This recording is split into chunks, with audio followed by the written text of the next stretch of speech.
Indian influence in Indonesia can be traced all the way back to ancient times. Generations down the line, the descendants have merged well within Indonesian society, bringing their culture and, of course, culinary delights. Today, I'm going to have an authentic taste of that long history right here in our capital city of Jakarta.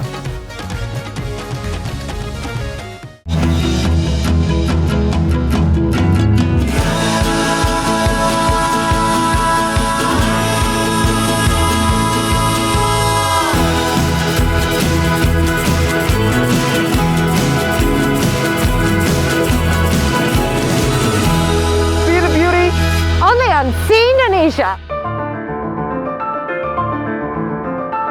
There's no talking about Jakarta's Indian influence without mentioning Pasar Baru. Welcome to one of the oldest commercial centers not only in Jakarta, but perhaps in Indonesia, smack in the heart of the capital. First opened in 1820, more than 200 years ago, literature from time describes Pasar Baru as a bazaar, bustling with foreign traders, including Indians. The Indians actually came to Indonesia around the 2nd century. Most of them were Tamils and Sikhs. The Tamil can be found at Kampung Madras in Medan, North Sumatra, while the Sikhs thrive here in Jakarta. Guess I'm in luck, because I'll meet the man to shine a light on the traces of Indian descendants here in Jakarta. Let's not keep him waiting. My parents, Sarita, my mom, and my dad, Ramesh. Hello. I think mom has prepared a very special lunch for us today. Lovely, So we're Girish. really looking forward for you to try with us at home. Can't wait. Awesome. So we are going? Let's go. Shall we? Let's go.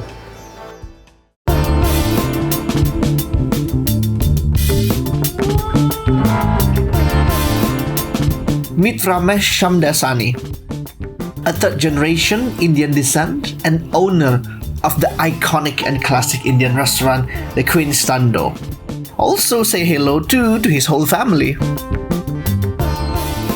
So, Pak, when did you first came to Indonesia and why that time? I was 2 years old. Yeah. That I don't know. It was 1949. So at that time, Hyderabad, Sindh was a region part of India, and because of the conflict, it is a part of Pakistan. Yeah. So during the partition that happened, Yeah. my dad took a train to the city of Bombay. Oh, so you're from the northern side, you came Correct. to... And then from Bombay. there, they migrated to Surabaya. Surabaya. So when did you came to Jakarta? It was, I think, about 3 or 4. After 3 or 4 years, I was not so remember. So what are the foods that you usually eat and cook by the parents when they came to Indonesia? We have a sai bhaji. Okay. Yeah, like bidi patata. They're like okra. Okay. Oh, I love okra. And curry dal. Okay. So these are basically mostly the culinary delicacies of our Sindh culture. We call it the Sindhi culture, right? So there are many different regions in India, and we Yeah. are coming from the Sindh family. Yeah. And some of the food he mentioned, like sai bhaji, for example, is Yeah. spinach gravy, home cooked Okay. spinach gravy, and then we have the curry dal. Yeah. Similar to the yellow dal you see in mostly northern Indian cuisines, but True. it's the Sindhi version. And we Okay. have it with basmati rice, and also there is, you mentioned what? Batata. Aloo bidi. Aloo bindi. Alo, it's the... Bini is the okra. Baby yeah? okra. Okra. Okra, I yeah. think mom is making right now in the kitchen, so you get to try that I can smell that. later. Yeah.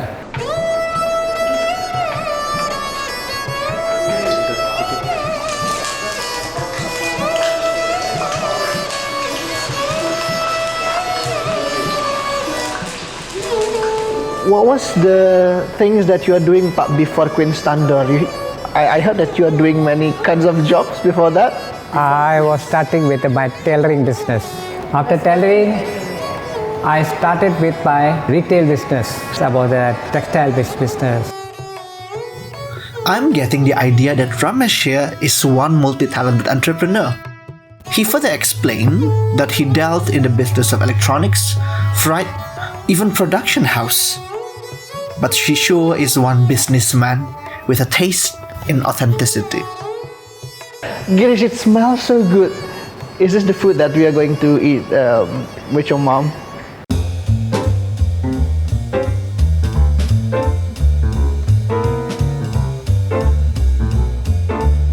Alright, to lunch, and we are in for a vegetarian dish, one that looks heartwarming and very homey.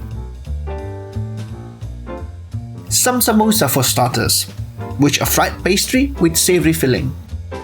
We then move on to the main course with palak paneer, yellow dal or the lentil curry, and also aloo bindi that made of fried okra and potatoes. And just like Indonesian, Indians also devour crispiness to complete their meals. We have kerupuk, and they have what they call the papadum. This is the traditional papadum. Tiap kali makan mesti wajib ada. Kayak gini.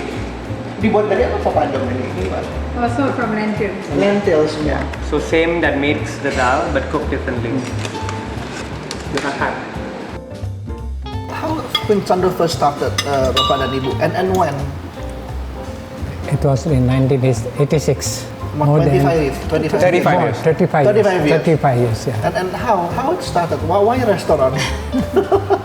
Because he didn't do well in movie line, so he thought that okay, let me do side business of opening restaurant. So you know Alila, Alila Pecenongan. Pecenongan. Yeah. There was what we call kampung, if it is not wrong. Yeah. I was staying there at the back. Yeah. In the street, there is a hawker's restaurants, all the Chinese foods. Yeah, betul. Jadi when I was young, after having my dinner outside, at home I'm having dinner at home, then I always go outside. And there was one good restaurant. Mostly Indian eat there. All the Indians eat there. All the All Indian Indian. eat there. And that time, and nobody has opened an Indian restaurant. If anybody Indian open restaurant, they will love it. This Indian guy from where he want to open it. Mainly they were working in textile. Textile. And that area. Only the first thing that I was thought of that. Yeah. Because suppose if it is I open this restaurant, I think it will works because mostly after 9:30, 10 o'clock, Yeah. all the Indians come and eat there because they close their shop. Yeah. At 8 o'clock, 8:39, after taking bath, then they go to At for the their- Chinese and bring, restaurant? Yeah, and that bring they bring their family out. Yeah. Here's an interesting story. When Queens Tandoor first opened at Jalan Veteran, they actually didn't sell Indian delights. It was rather a Chinese food joint instead. Then a restaurant opened named Kings, selling Indian food, targeting Western customers with peak times from 7 to 9 p.m., while Queens appealed to locals from 9 to 12 p.m. So when the Queens started to enter the Indian food, Our restaurant is doing very good. They started going to open a Chinese food In Kings. in King. okay. Then I talked with the owner. No Yes, lah. open now Chinese food. Yeah. Can I open the Indian food now? And one day, when I left my partner, I got a problem in film business. He was in the accident. Yeah. Say, I'm going to leave now. He was okay. You can leave the restaurant. Then the restaurant was going like this because of my darling. Because of Ibu. Because of Ibu. In 1991, when I gave birth to him, Yeah. and then I was still in 40 days, Yeah. he threw a Indian menu to me. Now we have to start with the Indian Yeah, I do. food. So I said, how? I have to take care of my son, I have to take care of Queens. It's not Girish possible. back then only 40 days of age. Not even 40. Not even 40. Oh my God. Yeah, but because I sit at home, Yeah. so it's okay. I'm taking care of him. But I need time to rest also, right? Yeah. But still, I managed to just make a new Indian menu. Menu inside. So Kevindra, I hope you enjoyed our home traditional meal today, and thank you for coming over. It was really a pleasure from our side for having you here. Thank you. And tomorrow I would like to invite you over to our restaurant Queens to try out some of our new contemporary and also classical dishes. Love it. Can't wait. Awesome. See you tomorrow. See you then. Indian cuisine is synonymous with flashy spices as well as dominating cream and milk. something to many Indonesian didn't go well together. So, Queens Tandoor brings to the table various menus from several regions to balance its taste. I remember my dad preferring Western Indian food than Northern Indian, as they use more coconut milk on their dishes rather than cow's milk, something that's more akin to his palate. So let's see what Queens Tandoor's got to offer.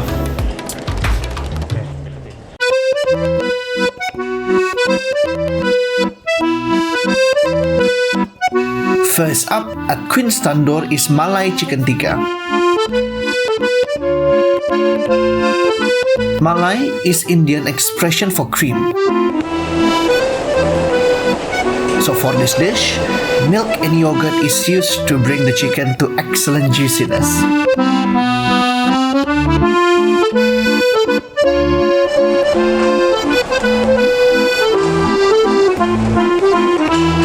The seasoning is very light, but enough to give character to the chicken. Smoky flavor comes out of the precise roasting process. Well done.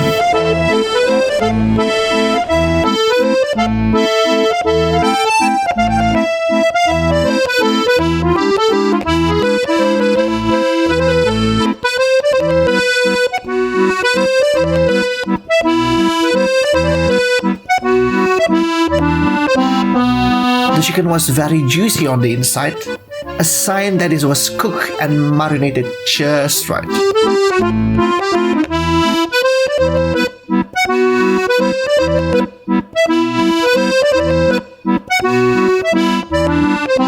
Indians use any types of dairy products on their cuisine, from milk, curd, cheese, yogurt, cream to identical ghee.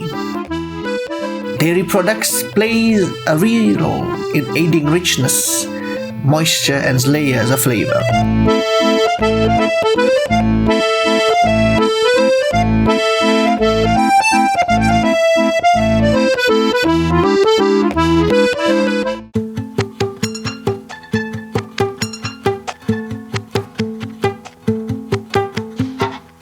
Like in our second dish, the lamb shank masala.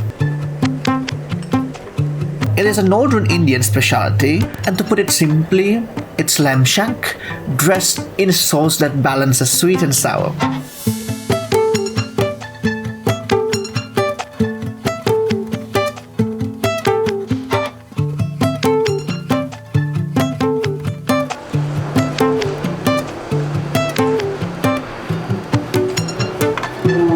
Unlike curry, this has a light aftertaste, and it sure keeps you begging for more.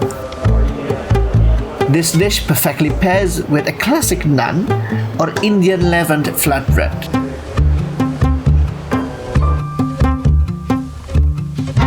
And to wrap up my meal is a traditional beverage called lassi, a blended yogurt drink popular in the northern Indian regions. This one that I'm having is mango lassi, and I'll tell you that this is perfect. The ratio of mango and yogurt is so balanced and it's not overpowering one another. It got freshness that neutralizes the previous dishes, which are very rich and complex in spices. What an authentic treat that was.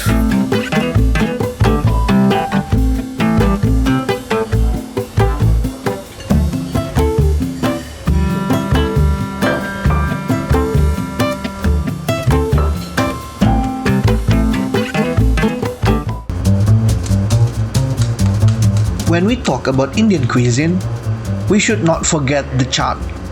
It is a traditional savory dish, usually sold by street vendors for snacks. The origin of chaat is often debatable. Popular theory suggests that chaat first appeared in Uttar Pradesh during the reign of Emperor Shah Jahan. Legend has it, when Shah Jahan once fell sick, he was advised by the Hakims to eat something that is light but high on spices to boost his immunity. So incidentally, the chaat was born. From the Mughal emperor's kitchen, the concept of chaat then went on to find its place in the lands of Old Delhi, Gujarat, and Bihar. It soon became a pan-Indian phenomenon with different names, different tastes, and flavor. So wow, what is this, Girish? This is called dahi puri. Dahi puri. Yeah. So it's one of the street snack we call chaat in India. Yeah.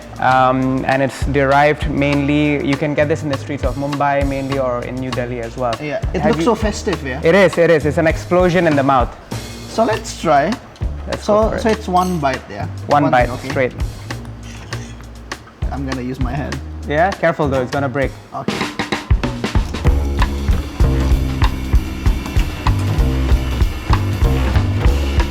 Wow.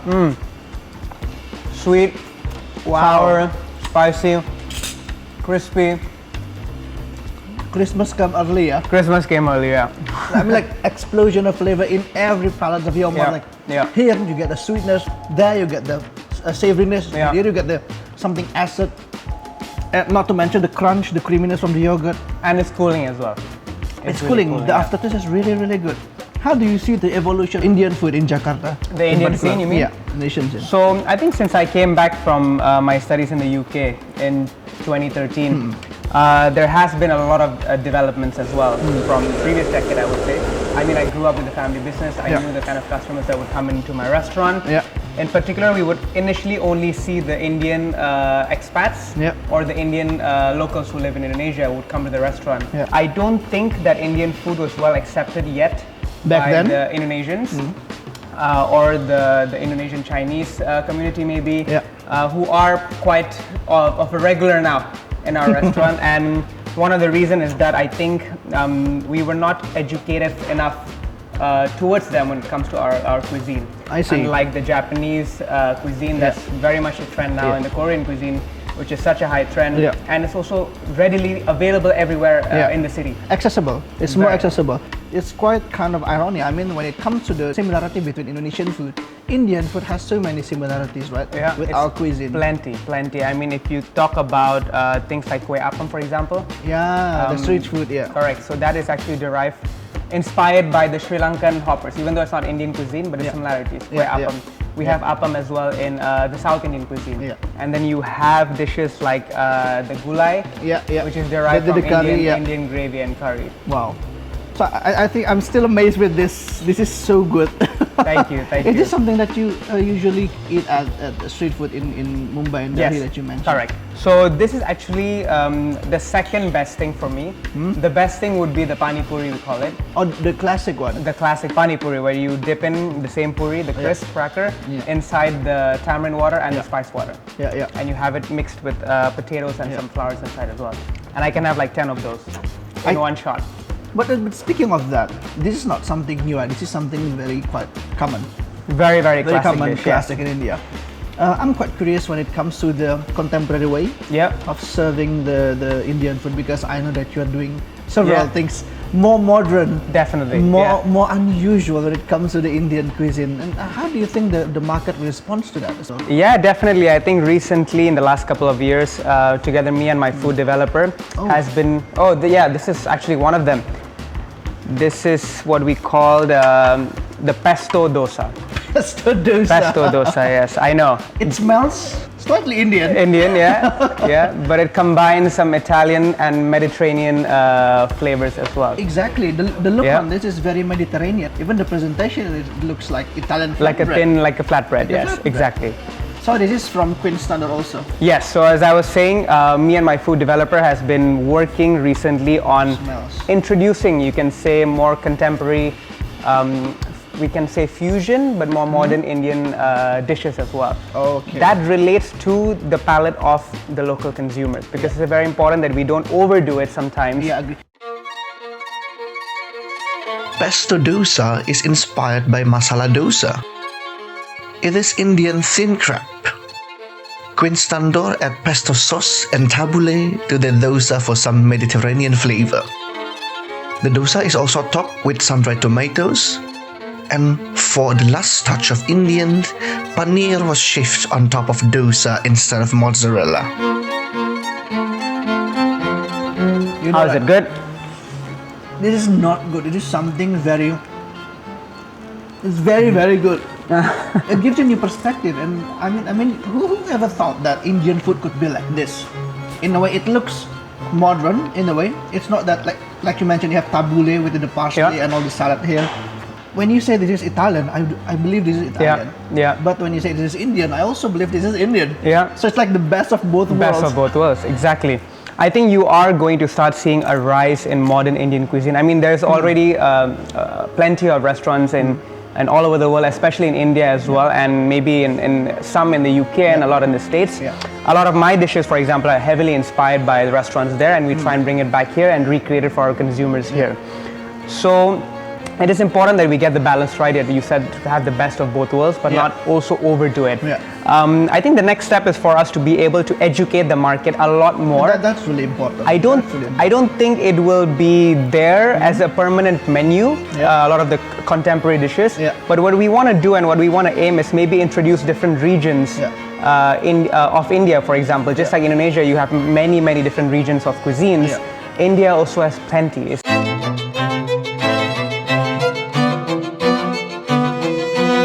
Ooh, Wow. what is this? This is my favorite dish. Thank you. Your favorite dish? Yes. It looks like kue putu or Kue putu? telepon. Exactly. This is exactly what we are trying to do again, combining both Indian and Indonesian flavors. What is this, Girish? So this is what we call the klapon kulfi. It So looks like kulfi is an Indian-based ice cream. Yeah. And klapon, as we all know how famous it is here, is basically pandan and coconut with gula jawa or palm sugar, right? How is it? I'm not listening to you. Yeah. I'm not listening to you because I really enjoy this. Yeah. What inspired me to do this dish was actually growing up, I used to love eating kue putu. Kue putu. Oh, okay. And klapon, of And course, klapon, kue yeah, putu. They have the version in the white color also and Yeah. the green one, right? Yeah.